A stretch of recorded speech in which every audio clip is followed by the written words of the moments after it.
Di tahun 2023 ini benar-benar menjadi catatan sejarah ya untuk IPS Topik. Di samping nilainya yang sama di gelombang 1, 2, dan 3, 160, kuotanya pun cukup lumayan banyak di sepanjang sejarah. Dari awal untuk kuotanya 10.000 menambah menjadi 12.000 lebih.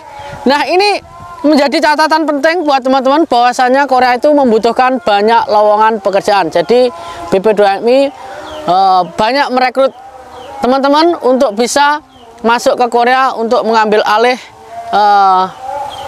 posisi-posisi negara-negara yang lain karena ditutup. Nah, ini ada informasi baru buat teman-teman, mudah-mudahan bermanfaat dan saksikan videonya sampai habis. Jangan lupa yang baru datang monggo di subscribe ataupun di like, di komen juga nggak apa-apa.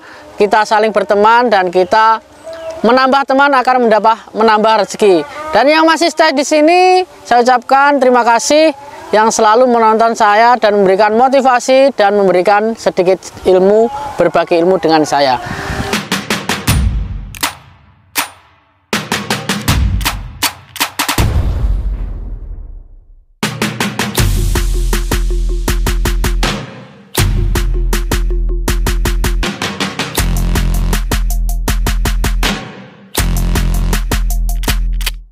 Oke, baik, assalamualaikum warahmatullahi wabarakatuh. Annyeonghaseyo, kembali lagi bersama saya Wahono Channel. Kali ini saya akan memberikan sedikit informasi buat teman-teman kenapa di tahun ini banyak kuotanya. Dan kemarin ada juga banyak, Mas, kenapa di tahun ini kuotanya sudah banyak kuotanya yang lulus dan akan ada ujian lagi, apakah benar? Dan satu lagi, Mas, kenapa mungkinkah di tahun depan ataupun tahun yang akan datang kuotanya juga akan lebih banyak lagi? Nah, ini akan saya jawab dengan sepengetahuan saya. Mungkin kalau teman-teman ada yang lebih tahu, monggo kasih komen di bawah supaya teman-teman yang lain juga tahu apa penyebabnya di tahun ini kuotanya banyak dan sehingga akan ada konflik antara tahun ini belum terbang, kenapa sudah membuka ujian lagi? Nah, ini ada beberapa pertanyaan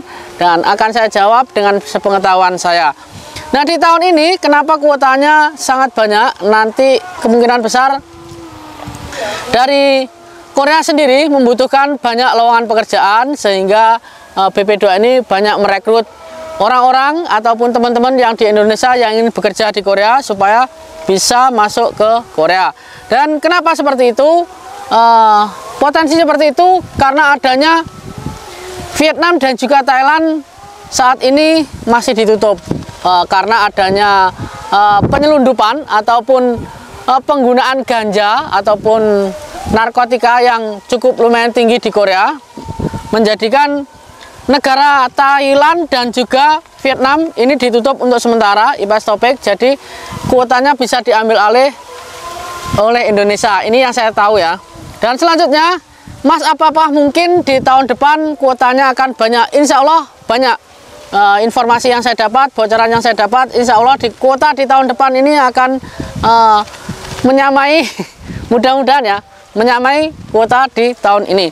Dan ujiannya kapan sih, Mas? Kalau ujian sendiri, kita hanya bisa memprediksi, ketentuannya yang pasti itu adalah HRD Korea dan pengumuman resminya ada di website BP2MI, jadi kita hanya bisa mengira-ngira dan melihat informasi dari berbagai informasi media sosial dan juga orang-orang yang selalu memantau IPS Topik. Jadi kemungkinan besar di bulan 10 ini ada ujian lagi, fishing dan manufaktur, insya Allah ada. Nanti akan saya buatkan video sendiri tentang ujian di bulan 10 nanti. Nah, ada satu pertanyaan lagi dari teman-teman yang bertanya, Mas, lebih baik mengikuti ujian tahun ini ataupun tahun depan karena saya masih awam, belum bisa belajar bahasa Korea sama sekali. Nah, jika ada kelas baru ataupun ingin mengikuti ujian di tahun ini secepat mungkin segera, karena waktunya tinggal 2 bulan lagi untuk pendaftaran. Jika ada pendaftaran di bulan 10 ini nanti teman-teman bisa ikut. Namun cukup lumayan kerja keras untuk bahasanya, karena kita harus diwajibkan bisa mencapai buku textbook 60 bab 60 untuk bisa mengikuti ujian IPS topik.